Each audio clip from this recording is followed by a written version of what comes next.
بسم اللہ الرحمن الرحیم عن ابن عباس رضی اللہ تعالی عنہما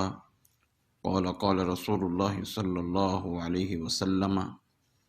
من قال جزا اللہ محمدا عنا ما هو اہلہ اتعب 70 کاتبا الف صباح۔ حدیث شریف کا مفہوم اس طرح ہے کہ حضرت عبداللہ بن عباس رضی اللہ تعالی عنہما بیان کرتے ہیں کہ حضور نبی اکرم صلی اللہ علیہ وآلہ وسلم نے ارشاد فرمایا، جس نے یہ کہا جز اللہ محمدا عنا ما هو اہلہ، یعنی یہ درود شریف جو حضور نے بتایا، جس نے یہ درود شریف کے کلمات پڑھے، جز اللہ محمدا عنا ما هو اہلہ پڑھا، اس کا مفہوم یہ ہے کہ اللہ تعالی ہماری طرف سے محمد صلی اللہ علیہ وآلہ وسلم کو وہ جزائے خیر عطا فرمائے